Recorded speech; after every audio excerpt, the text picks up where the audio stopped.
Good Thanksgiving Eve day morning, good people. Doug Farrar, NFL editor for Touchdown Wire and the USA Today Sports Media Group, along with Mark Schofield, our 5-2 guy as always. Mark, you got to be a bit tired. You did a 3 hour. Oh my God, it was so good. But 3 hours with Coach Vass on his YouTube space, going over the Patriots defense, and it was a lot of fun. I learned a ton about coverage. I learned that number 40 for the Falcons will never be that Vast just roasts guys. He has no Vast has like no filter. No F's at all. Yeah, I mean, poor Caden Smith. There were a couple of plays that he certainly could have done a little bit of a better job, shall we say. But as I said, Jalen Mayfield, Atlanta's left guard, was probably happy that he went after Smith because that's Mayfield didn't play that well either. I was along for the ride like everybody else. I mean, we were an hour plus in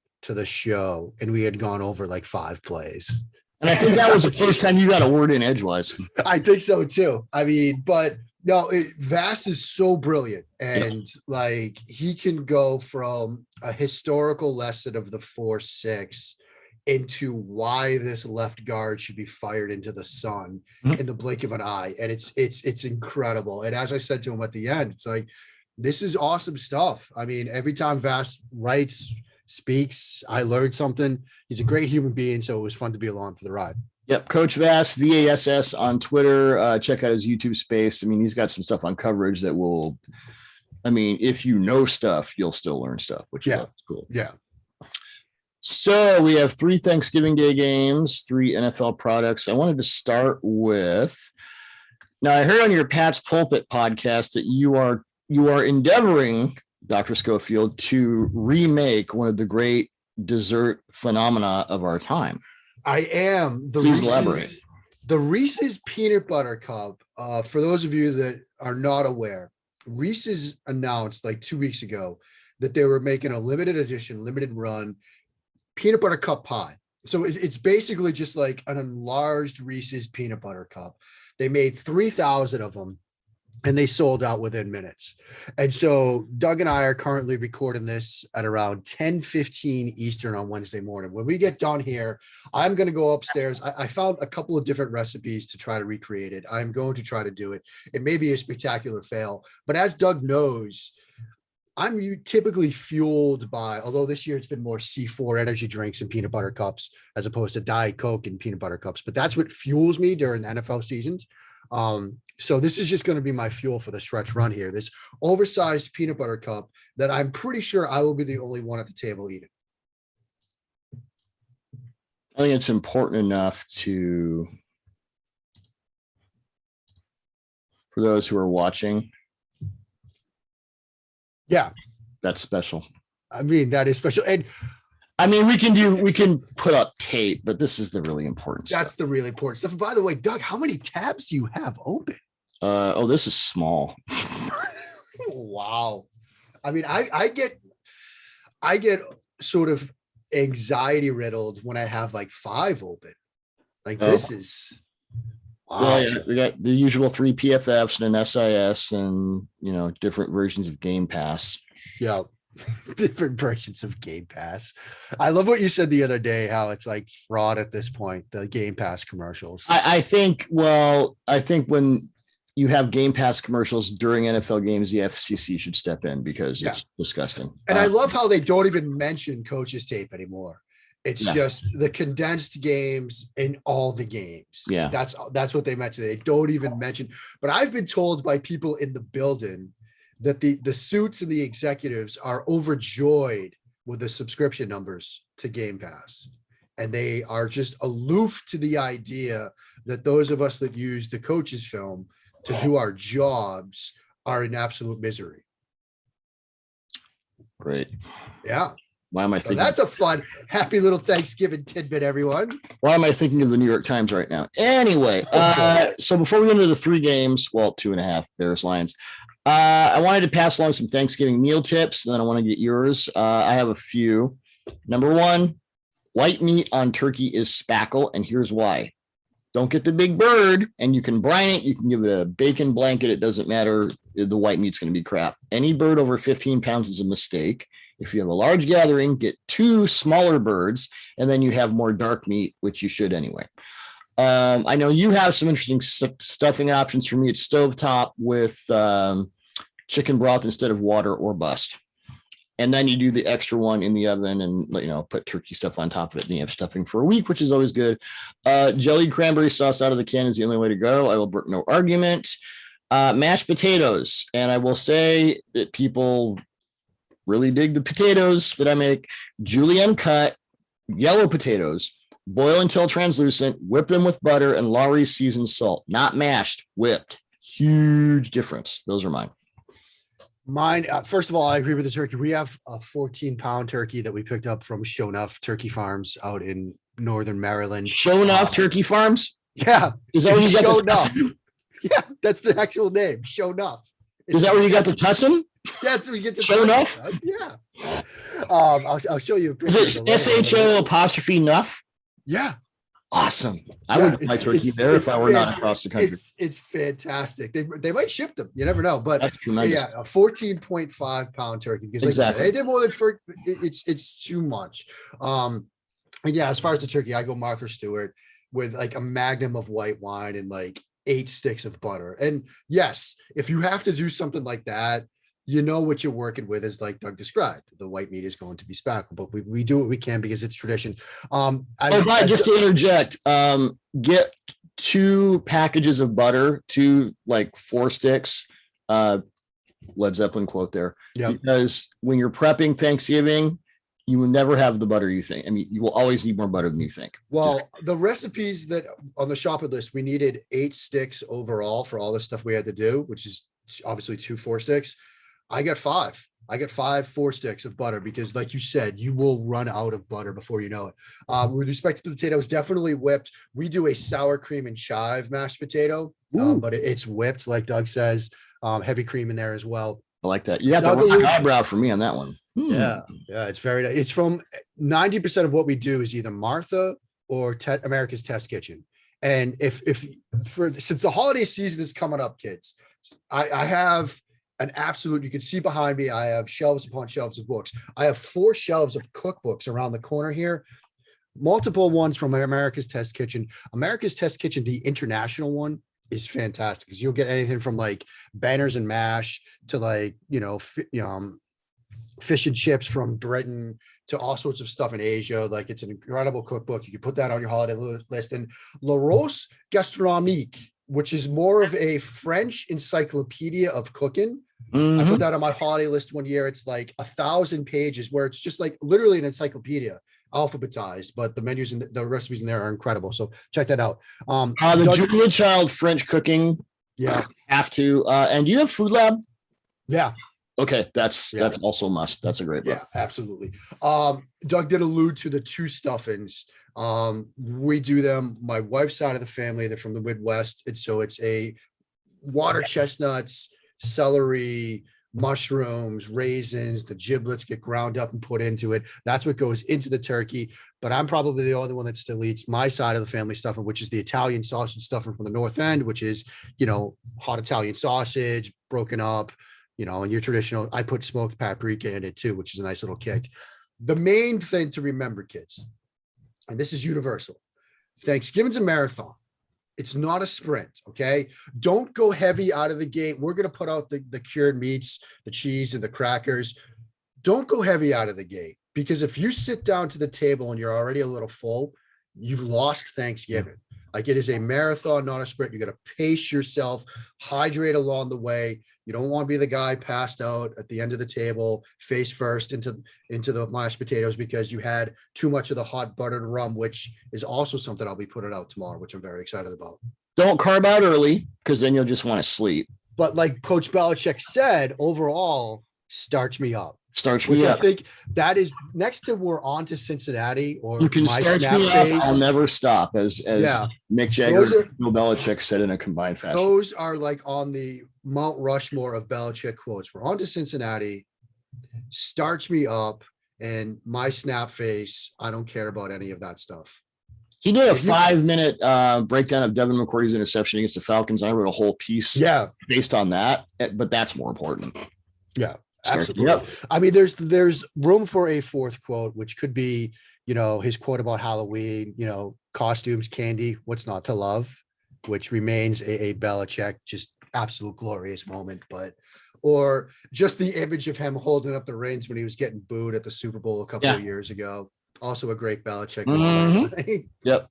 He just needed to hold up 2 fingers, which is basically what he was doing. I saw, as you can tell, friends, Doug and I don't want to talk about the first 2 games here, really. There was a weird survey of like 350 people about the sexiest head coaches in the NFL. And Belichick checked in at like 10. It was like the names you'd expect, like Cliff, McVay, Stefanski. Belichick was like 10, which I thought was absolutely hilarious. And it's floating around on Twitter. Vic Fangio came in dead last, but success is appealing, as they say. Wow, we went way off. We're gonna go. We're gonna go from that to the Lions. Not sexy. I don't usually advise people just tune out, but this may be the time. As I've said this week, plan your meal. Like if you're on the West Coast, Doug, maybe have breakfast thing. Well, we're hosts because that's at 9:30, and that's about when I'm thinking. Well, I'll do like a quiche, and we'll have the kids over and all that, and it's great. But okay, Bears at Lions. Since it's Thanksgiving, let's try to find reasons to be thankful for this game. These are the reasons to be thankful I have listed. Lions running back DeAndre Swift is really good sometimes. He ran 14 times for 136 yards and a touchdown against the Browns last Sunday. We'll get into Baker Mayfield on Friday when we preview the Sunday-Monday games. Yikes. Swift ran 33 times for 130 yards against the Steelers the week before. He has 975 yards from scrimmage this season. Penny Sewell, by the way, hasn't a lot of sacks since week 5. He hasn't a lot of pressure since week 8. Yeah. And Charles Harris has 4 sacks and 27 pressures this season. He's doing that on a 1-year, $1.75 million contract. So go Lions. TJ Hawkinson is good. Tim Boyle is probably going to start. I think what Dan Campbell said, something like Jared Goff is 60%, 50-50 to start. Nice Yogi Berra there. And really, it doesn't matter. Honestly, Tim Boyle, Jared Goff, who gives a crap? And Goff is an interesting decision for the Lions next year. $31.15 million cap hit if he's on the roster, 30.5 in dead money if he's cut. What do you do? Yeah, I mean, out. Yeah, probably. I move on. I mean, the question, cap's going up. You got to redefine the whole thing. I mean, Goff was like the weird thing you get in the Happy Meal of the Stafford trade.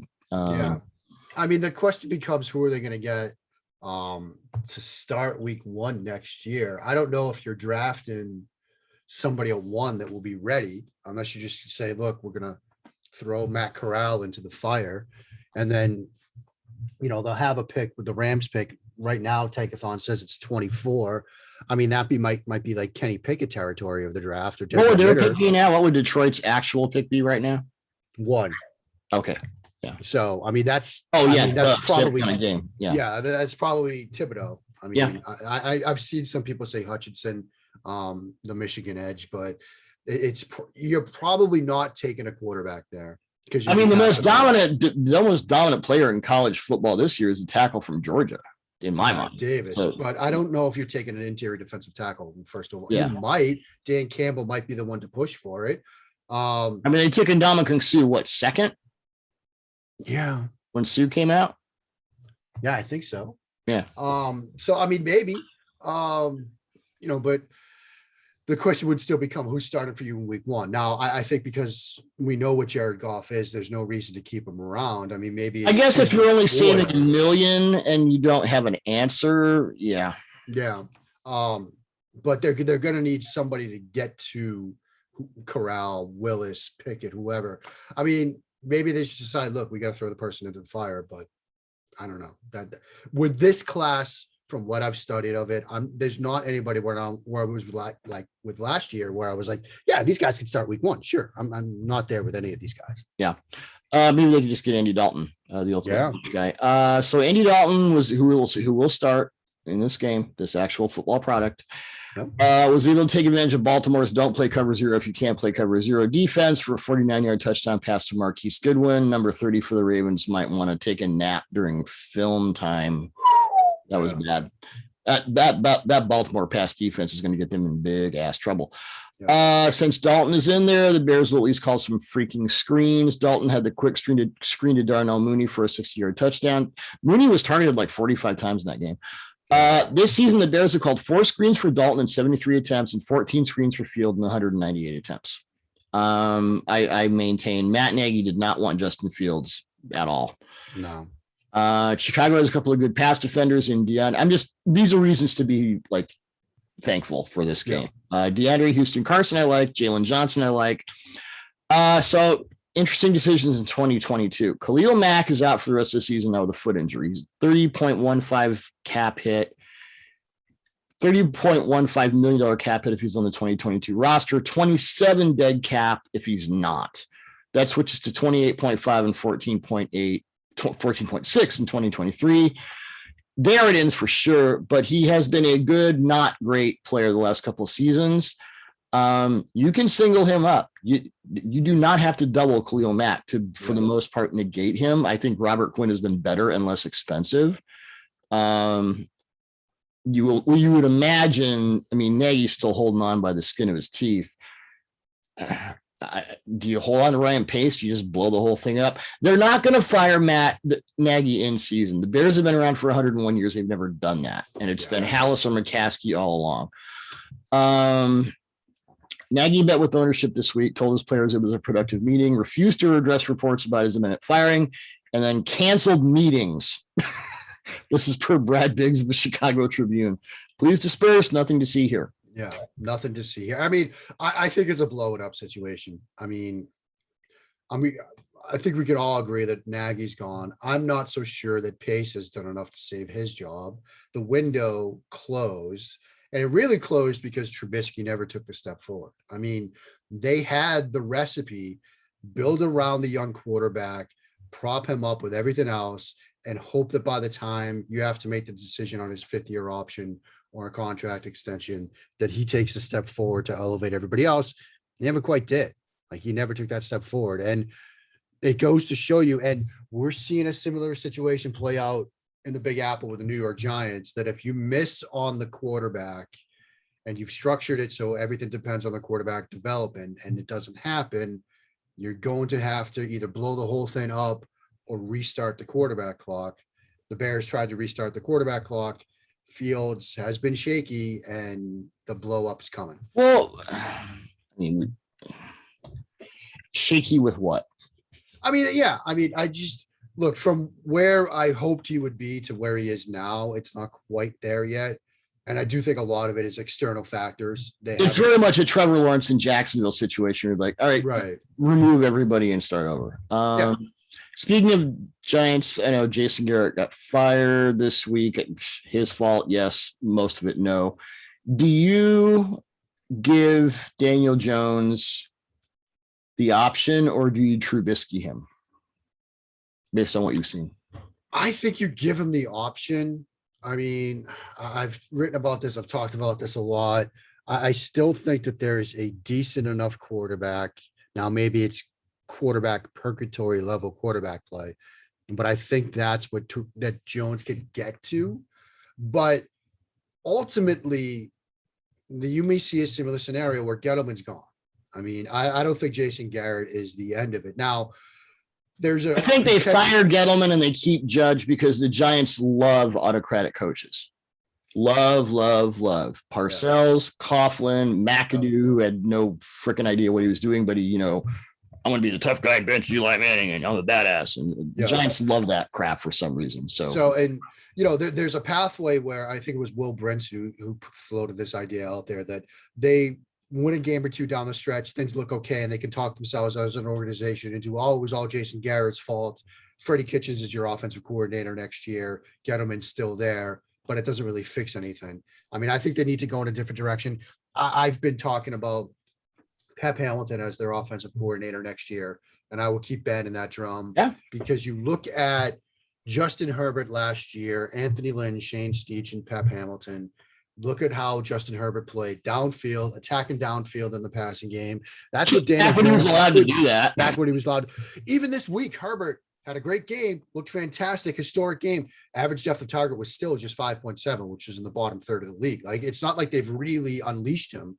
I'd like to see more of it. Seth Galina, again, wrote a great piece about it. But back to Jones, I think you put Pep Hamilton in there. You try to replicate what they did with Herbert when he was a rookie. I think that's the pathway to success for Daniel Jones. And I think he is going to benefit from this next quarterback class in a sense, because the Giants might look at them and say, what we got is better than that. Like the devil we know, in a sense.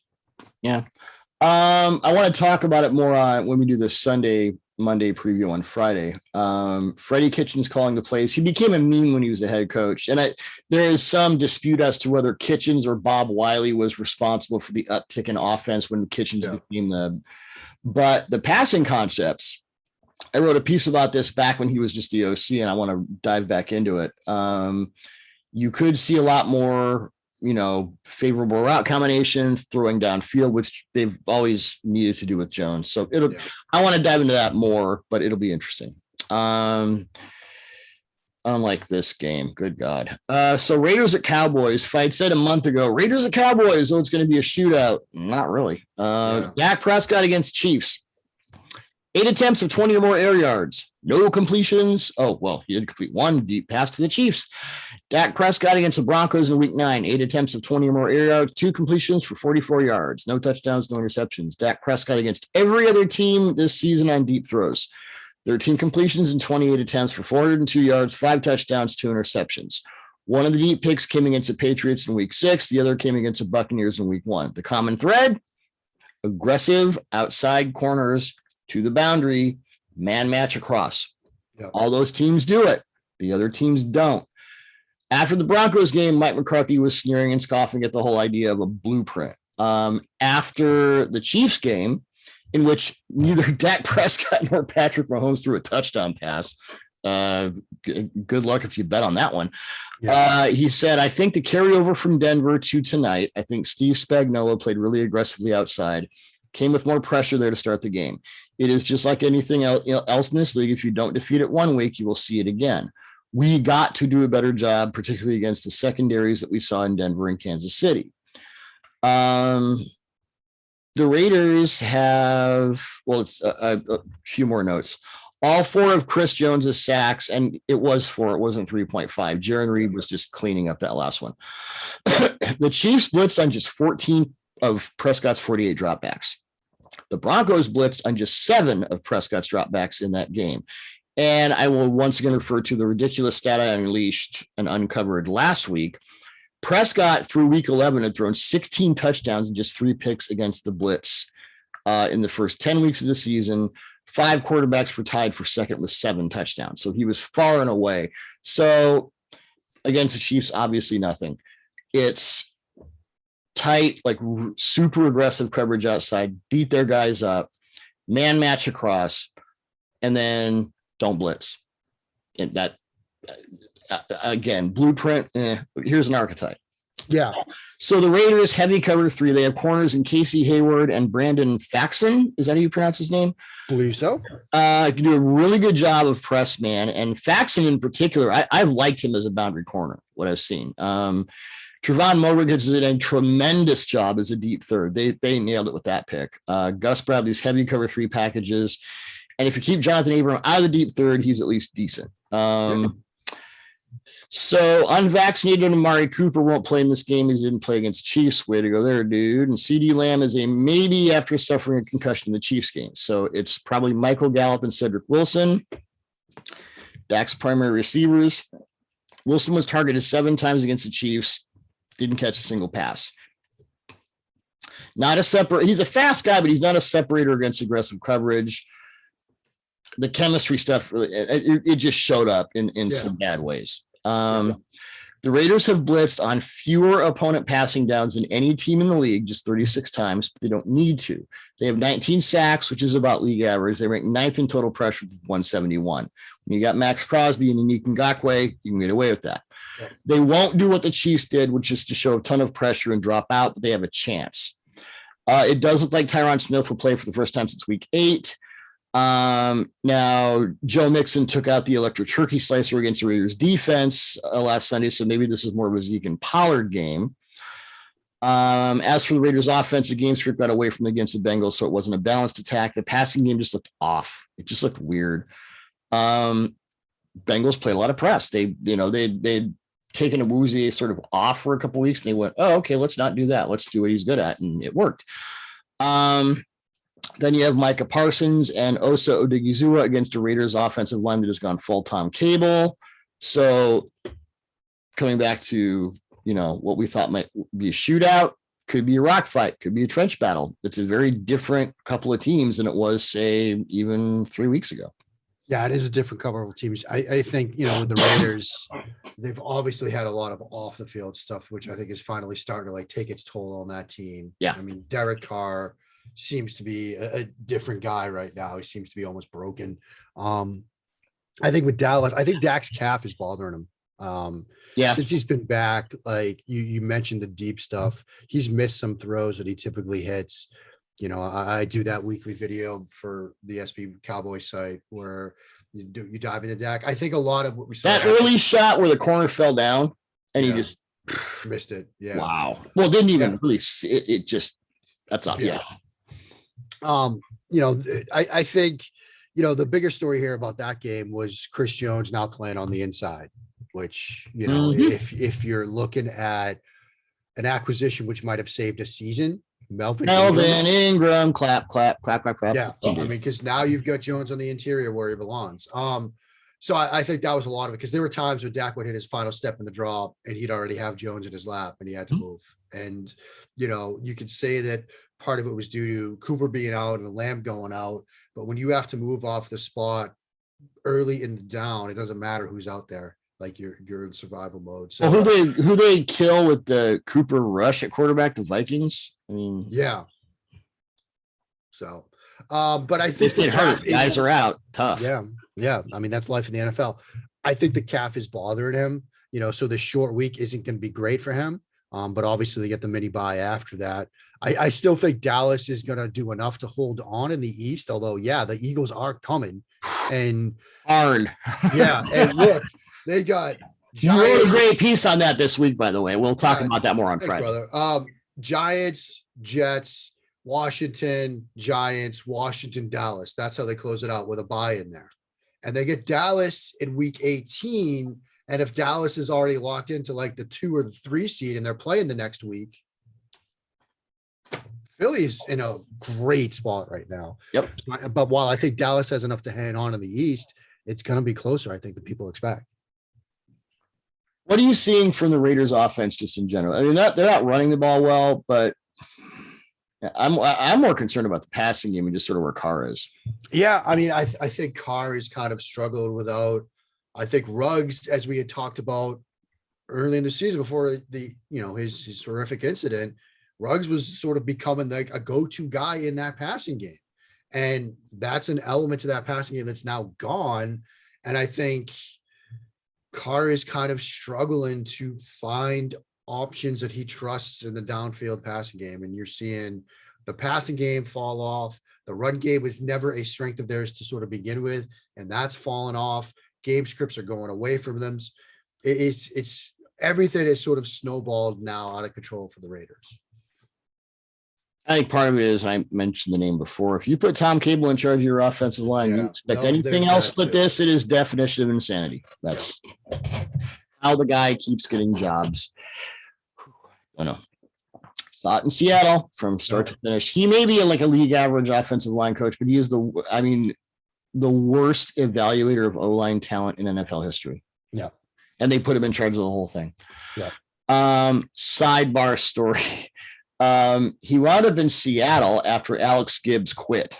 And if you know anything about Gibbs, if you hire Alex Gibbs, the offensive line and the run game are completely under Alex Gibbs' control. The head coach, the GM, you do not say, as Alex Gibbs would say, a bleeping mother bleeping thing about it.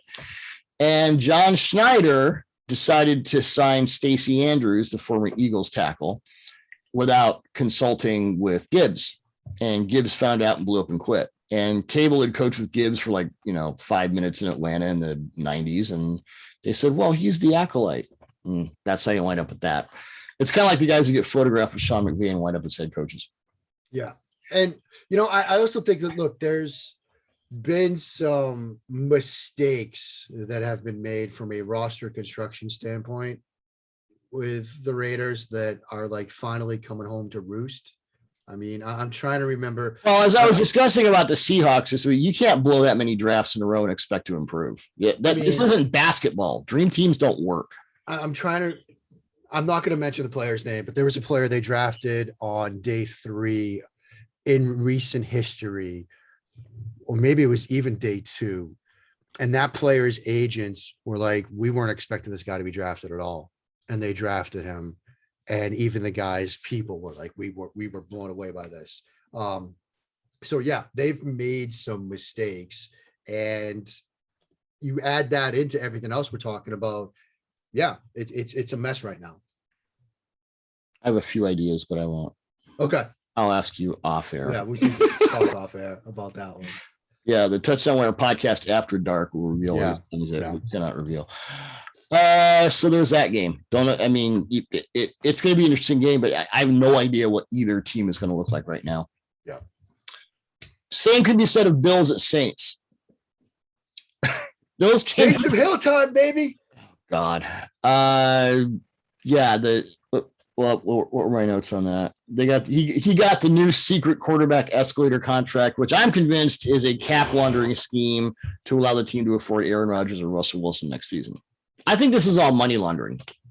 Well, somebody had the tweet out there that was like, Taysom Hill's contract, NFTs, things I know are money laundering, but I just can't prove it. I'm saying when they get Aaron or Russ, well, Aaron was COVID too, apparently, according to the Wall Street Journal, that happened.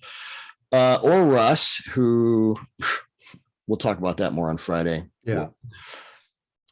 So Bills at Saints. Bills came into the Week 11 game of the Colts with the NFL's best defense by DVOA, first against the pass, third against the run.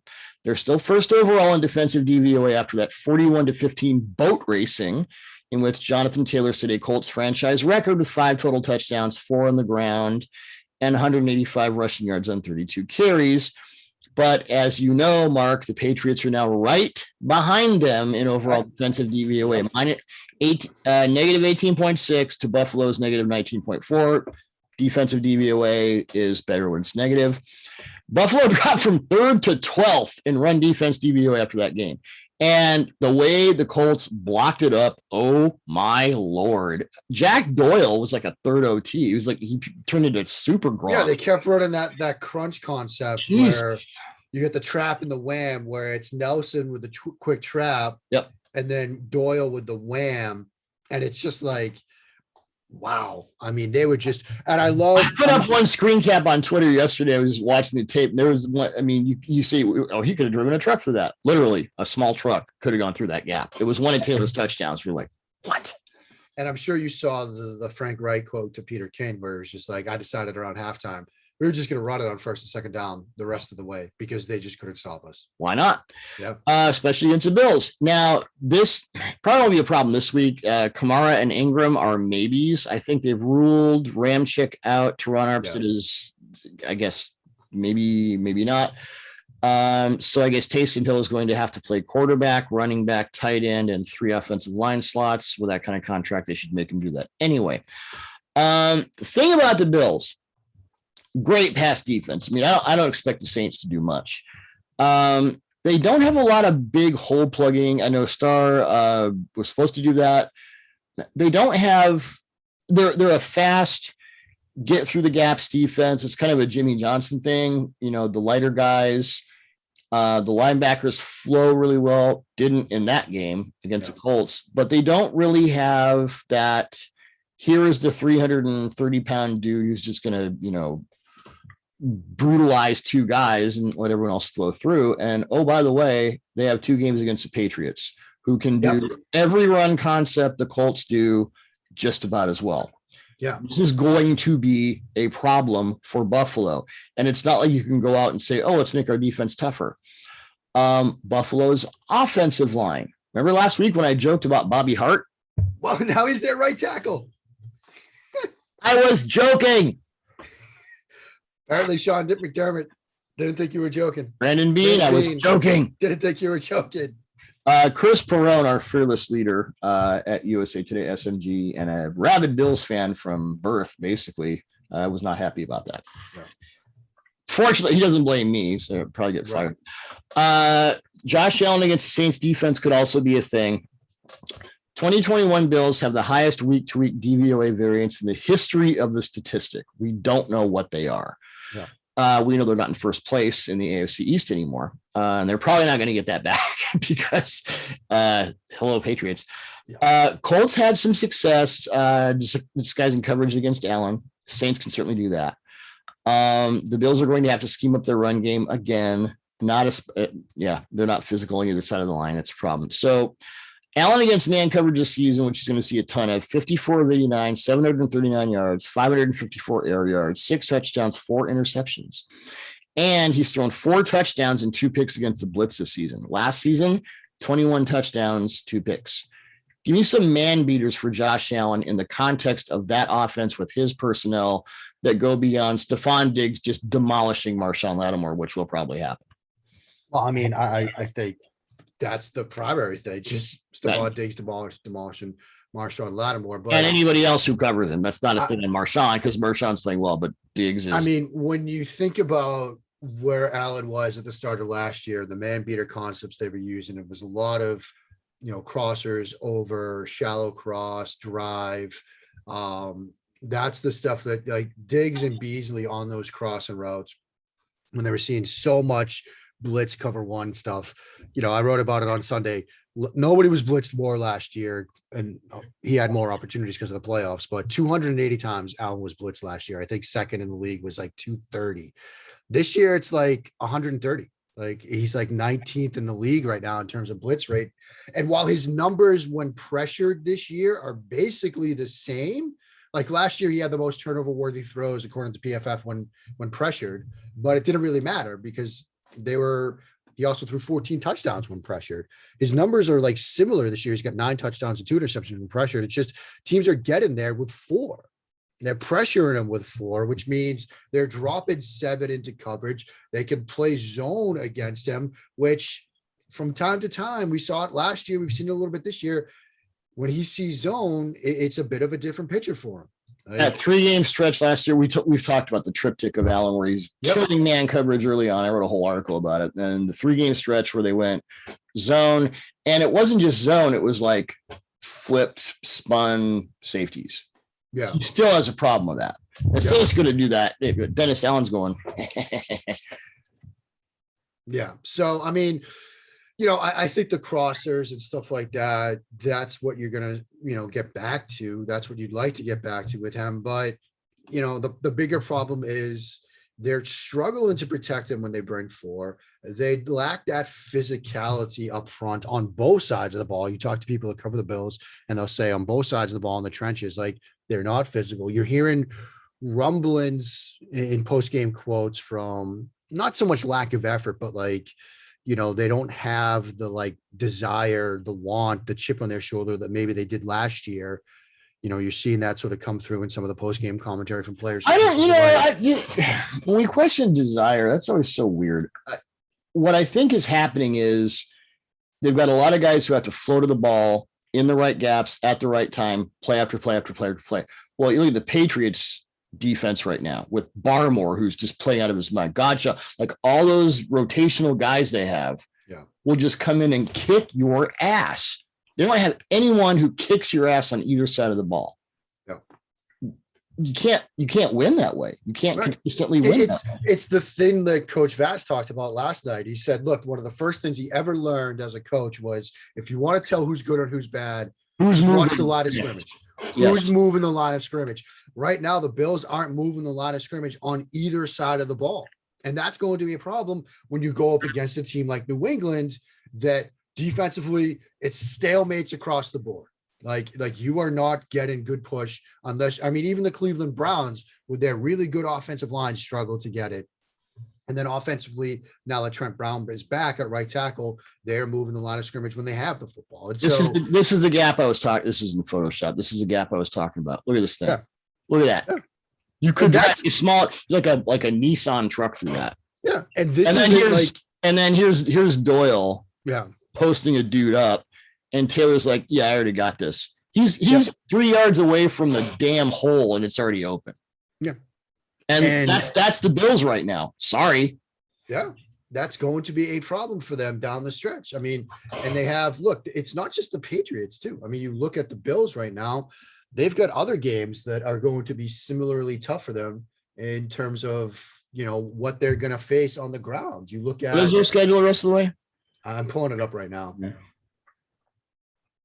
We got all fancy with screen caps this week. Yeah. I mean, they get Tampa Bay on the 12th. Then they get Carolina. And that could be a problem for them because of what.